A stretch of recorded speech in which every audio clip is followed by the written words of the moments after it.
Your zodiac sign doesn't just predict your personality. For 1,500 years, it predicted your disease, break a bone, catch a fever, lose your mind. There was a sign to blame and a doctor ready to blame it. Case file number 8. Everyone knows astrology is just for horoscopes and party tricks. Everyone is wrong. It used to be medical school. Physicians studied star charts before they touched a patient. They timed surgeries by the moon. They killed people because a planet was in the wrong house. This wasn't 3 or 4 doctors in one village. University medical faculties across Europe taught this system for over 1,000 years to licensed physicians as required coursework. Students at places like Bologna and Paris couldn't graduate without passing exams on it. Astrology wasn't a side belief doctors held privately. It was on the syllabus. Kings paid court astrologer physicians real salaries. Popes consulted them. Entire hospitals scheduled surgeries around the position of the moon, not the condition of the patient. This wasn't a fringe belief hiding in the margins of history. For over a millennium, it was the mainstream, respected, taxpayer-funded medical establishment of an entire continent. And almost none of it survived contact with a microscope. Some of it took until the 20th century to finally fall apart completely. One of the 8 cases in this file isn't just a diagnosis. It is a plague, real deaths, real panic, and a sign that took the blame for millions of them. I am not telling you which one. Not yet. But by the time we reach it, you'll understand exactly why it genuinely stuck with me for weeks. 8 cases, 8 signs, 8 diseases doctors got confidently, catastrophically wrong. Let's open the file. Here is the pattern connecting every case in this file. Doctors called it Melothesia, the belief that each zodiac sign rules a specific part of your body. Aries owns your head. Cancer owns your chest. Scorpio, uncomfortably, owns your reproductive organs. Whatever broke in that body part, the sign got blamed. This wasn't folk superstition. This was university medicine taught for over 1,000 years, prescribed by licensed physicians who charged real money for it. Surgeons even used a chart called the Zodiac Man to decide which days were safe to operate on which body part, based entirely on the moon's position. That chart survived in medical almanacs for centuries. Farmers' almanacs still print a version of it today, mostly forgotten as anything more than tradition. The strangest part. Some of them accidentally got closer to the truth than they ever intended without knowing why they were right. You are about to see doctors watch real symptoms, reach for the sky to explain them, and land. Sometimes in the right neighborhood for the wrong reason. Each case follows the same shape: a real disease, a confident astrological explanation, and eventually a scientist who finally looked somewhere other than up. Keep that shape in mind. It repeats 8 times across 8 completely different centuries, 8 different diseases, and 8 different signs. 8 field reports, 8 body parts, 8 diseases hiding behind a horoscope. Let's start. Case 1. Scorpio. Ruling organs, reproductive system. 16th century Europe. Doctors called it the French disease, unless you were French, in which case it was the Neapolitan disease. Nobody wanted credit for this one. It appeared as sores, then rashes, then years later, madness and death. Physicians were terrified of it and had no real idea what caused it. Naturally, they looked up. Scorpio ruled the genitals. Scorpio was a cursed, secretive sign tied to hidden shame. The connection wrote itself for desperate astrologers. Court physicians recommended patients avoid conceiving children during unfavorable Scorpio transits, convinced the timing itself could pass the disease's curse into the next generation. Some healers went further, refusing to treat patients at all during a poor Scorpio alignment, insisting any remedy applied under the wrong sky would simply fail. Patients died waiting for a better alignment that had nothing to do with their actual chances of survival. The disease was syphilis, and it wasn't written in the stars. It arrived on ships. Most historians trace its European explosion to sailors returning from Columbus's 1493 voyage. Physician Girolamo Fracastoro, writing in Verona in 1530, gave the disease its modern name in a poem about a shepherd named Syphilis, cursed by the gods. Fracastoro also correctly guessed it spread through direct contact, centuries before anyone found the actual organism responsible for causing it. The real cause wasn't confirmed until 1905, when German scientists Fritz Schauden and Erich Hoffmann isolated a corkscrew-shaped bacterium under a microscope in Berlin. For nearly 400 years between Fracastoro's guess and that microscope slide, Scorpio kept taking the blame every single time a new case walked into a clinic. Even the eventual cure had nothing to do with the stars. Penicillin, discovered by Alexander Fleming in 1928, finally treated syphilis effectively starting in the 1940s. a mold in a petri dish, discovered almost by accident, did what centuries of Scorpio charts never managed to do. Scorpio didn't cause the disease. A boat did, and a poem named it centuries before science could. That case involved something arriving from outside the body. The next one was already living inside it, quietly, for years. Case 2. Cancer, ruling organs, chest and lungs, medieval and Renaissance Europe. They called it consumption because it seemed to consume people from the inside. Pale skin, bloody coughing, wasting weight, a strange burst of energy right before death. Astrologers didn't hesitate. Cancer ruled the chest. Consumption lived in the chest. Case closed, as far as 16th century medicine was concerned. Some physicians prescribed treatments timed to the moon's position in Cancer, scheduling bloodletting around lunar phases they believed intensified the disease's grip on the lungs. Poets and painters romanticized the illness too, calling it the disease of artists and doomed lovers, which only made the Cancer connection feel more poetic and more permanent. Families of the sick sometimes consulted astrologers before agreeing to marriages, worried a cancer-afflicted lung condition could somehow be inherited through the stars themselves. Some matchmakers reportedly refused pairings outright over a bad Cancer placement in either partner's chart. Consumption was tuberculosis, caused by the bacterium Mycobacterium tuberculosis, identified by German physician Robert Koch in Berlin, announced to the scientific world in 1882. It spread through airborne droplets, not zodiac timing, which is exactly why it tore through crowded, poorly ventilated cities where families slept in single rooms. Koch's discovery didn't just solve one mystery. It helped launch the entire field of modern germ theory, proving invisible organisms, not stars, cause disease. At the time of Koch's discovery, tuberculosis was killing roughly 1 in 7 people across Europe and the United States, making it the era's single deadliest disease. Koch received the Nobel Prize for the work in 1905, more than 3 centuries after cancer first took the blame for a disease it had nothing to do with. Sanatoriums built in the late 1800s finally treated tuberculosis with fresh air and isolation. Not star charts and death rates began falling for the first time in generations. A vaccine followed in 1921, developed in France by Albert Calmette and Camille Guérin, cutting the disease's grip on children even further. The stars got blamed for something you could see under a microscope decades before anyone thought to look. Cancer got the chest wrong. The next sign got something even weirder. It blamed an entire emotion on your intestines. Case 3. Virgo, ruling organs, intestines, and digestive system. Ancient Greece through the 1800s. Physicians called it melancholy, and they blamed it on an actual black substance they claimed built up in the gut and poisoned the whole body. Sufferers felt hopeless, anxious, physically ill, convinced something inside them was rotting. Virgo, ruler of the intestines, took the blame for over 2,000 years straight. Treatments included purging the bowels, bloodletting from specific veins, and in later centuries, forced vomiting, all aimed at draining the black bile out. Wealthy patients sometimes traveled to specific mineral spas, timed to favorable astrological windows, purely to cleanse the Virgo-ruled organs believed to be poisoning their mood. Some physicians even prescribed specific diets built entirely around Virgo's supposed elemental qualities, avoiding foods considered too cold or dry for a struggling gut. Entire cookbooks from the period organized recipes by which humor they were supposed to balance, treating dinner as medicine and medicine as astrology. This traces to Hippocrates, writing around 400 BCE, who proposed 4 bodily fluids, or humors, governed all human health and mood together. Black bile tied specifically to melancholy was never actually found by anyone at any point because it never physically existed in the body. Modern research has since connected gut health and mood through the vagus nerve and gut microbiome, a field now called the gut-brain axis, studied seriously since the early 2000s. Researchers at UCLA have since shown gut bacteria can influence anxiety-like behavior in mice, giving the old melancholy theory an odd accidental echo. So the ancient doctors weren't completely insane. There is a real gut-mood connection. They just invented a fictional fluid to explain a genuine one.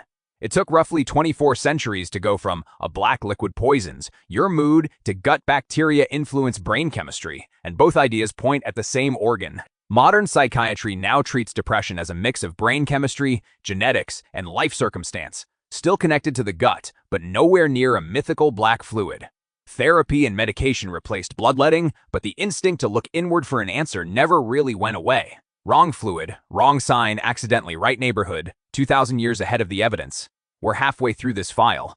The next case is the one I genuinely could not stop thinking about. Case 4, Leo, ruling organs, heart and spine, medieval Europe, roughly 1200 to 1600, sudden chest pain, collapse, death, sometimes within minutes, in people who seemed perfectly healthy the day before, with no warning at all. Astrologer physicians pointed straight at Leo, the sign that ruled the heart. A bad Leo placement in your birth chart supposedly marked you for lifelong heart weakness.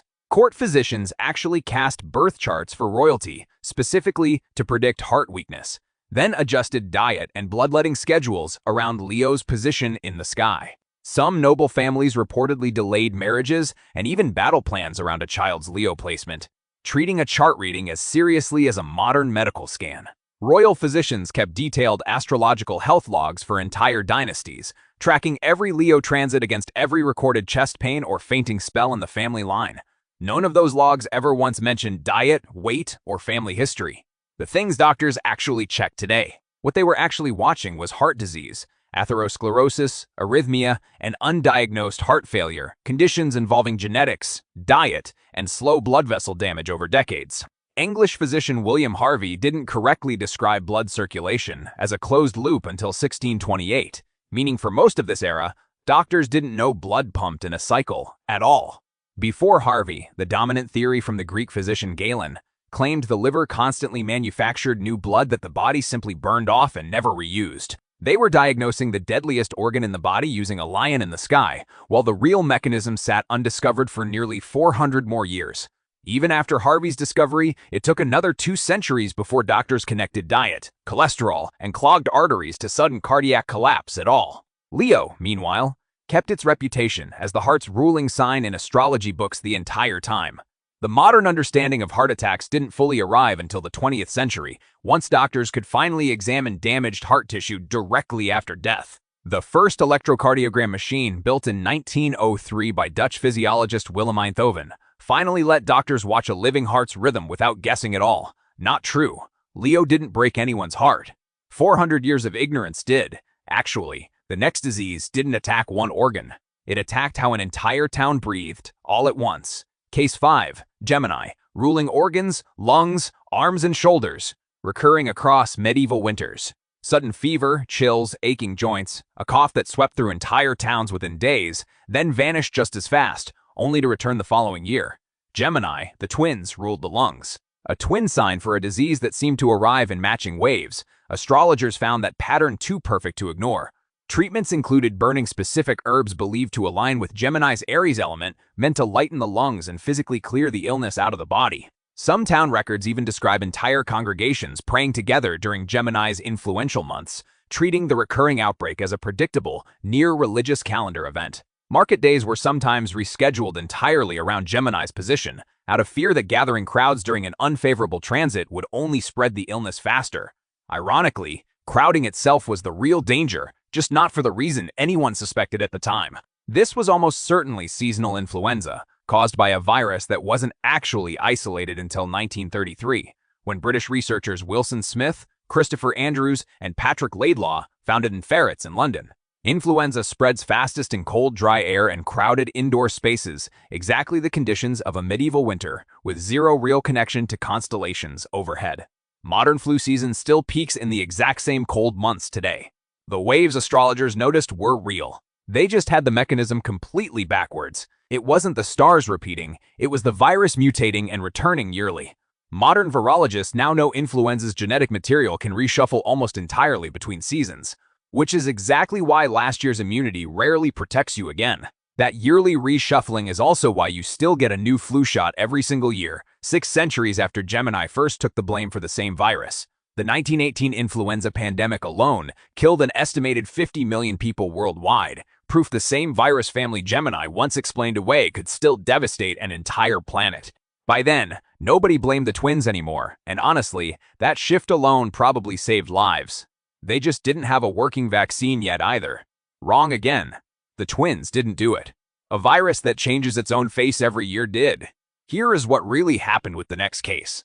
It is connected directly to kings and to rich food. Case 6, Pisces. Ruling organs, feet, Renaissance Europe, especially among the wealthy elite. Sudden, agonizing pain in the big toe, swelling so severe sufferers couldn't tolerate even a bedsheet touching their foot for weeks at a time. Pisces ruled the feet, so Pisces took the blame. It became known as the disease of kings because it seemed to strike the rich far more often. Physicians prescribed foot baths timed to Pisces' lunar cycles, alongside strict diets meant to cool the body's supposedly overheated star-cursed feet. Court records from several European kingdoms describe entire feast menus adjusted around a monarch's unfavorable Pisces transit. Out of genuine fear, it would trigger another attack. Nobles reportedly kept personal astrological calendars just to schedule feasts around their own worst Pisces windows, without ever questioning the food itself. The irony is that avoiding a feast during a bad transit sometimes accidentally prevented an attack, purely by accident, not by astrology. This was gout, caused by uric acid crystals building up sharply inside joints, and the disease of king's nickname wasn't superstition, it was accurate for the wrong reason. Gout is strongly linked to diets high in red meat, organ meats, and alcohol, foods only wealthy people could regularly afford throughout the 1500s and 1600s. Physician Thomas Sydenham, who suffered from gout himself for over 30 years, gave one of the first accurate clinical descriptions of it in London in 1683. Sydenham described the pain as feeling like a dog gnawing on the bone of his joint, a detail so specific it still gets quoted by rheumatologists today. The rich weren't cursed by Pisces. They were simply the only people who could afford to eat themselves into a gout attack several nights a week. Modern medicine now treats gout with drugs that lower uric acid directly, a treatment that owes nothing to lunar cycles and everything to basic biochemistry. Doctors today simply ask about diet. Nobody asks what sign was rising the night the pain started. Pisces got blamed for what was really just a rich man's dinner served nightly for decades. The next case wasn't hidden in the stomach or the feet. It was written right on the skin for everyone to see. Case 7, Capricorn. Ruling organs, bones, joints, and skin. Medieval Europe through the 1700s. Swollen glands in the neck, open sores that wouldn't heal, twisted joints in children who never seemed to grow quite right. Year after year, it was called the king's evil. Capricorn ruled bones and skin, so a difficult Capricorn chart supposedly marked you for a lifetime of weak joints and disfiguring sores. Strangely, the actual cure people sought had nothing to do with astrology at all. It involved the literal physical touch of a reigning king. Sufferers sometimes traveled for weeks on foot, just to stand in line for a single royal touch ceremony, treating the king's hand as more reliable than any chart.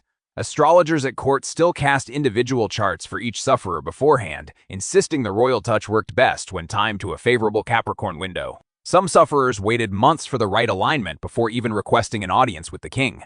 This was Scrofula, a tuberculosis infection of the lymph nodes in the neck caused by the same exact bacterium behind Case 2's consumption. English and French kings performed formal royal touch ceremonies for centuries, touching thousands of Scrofula sufferers, believing their crown itself carried a divine healing power. King Charles II of England reportedly touched over 90,000 sufferers during his reign, in ceremonies that continued well into the 1700s. It didn't work through royalty or Capricorn. Some cases simply went into natural remission on their own, creating a convincing illusion of a royal miracle cure that had nothing to do with either bloodline or birth chart. Doctors of the time even kept records tracking which royal touches worked, never once noticing the same recovery rate showed up in patients who never got near a king. Modern antibiotics now treat the underlying tuberculosis bacterium directly, curing Scrofula in weeks rather than waiting years for a chance royal encounter.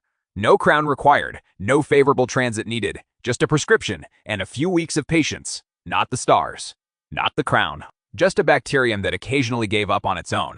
One case remains. This is the one I mentioned at the very start of this file. Case 8, Aquarius. Aquarius ruling organs, circulatory system. Paris, October 1345 through 1351.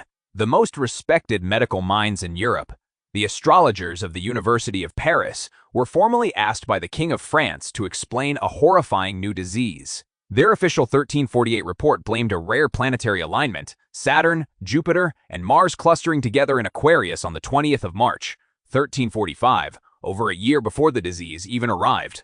That alignment, they wrote with total confidence, corrupted the air itself, poisoning it with pestilential vapors that entered the body and rotted the blood from within.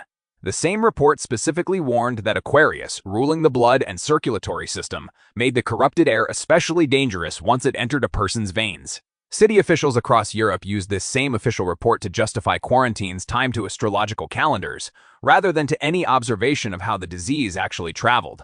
Some towns that happened to quarantine ships anyway, purely out of caution, accidentally slowed the real spread without ever knowing why it worked.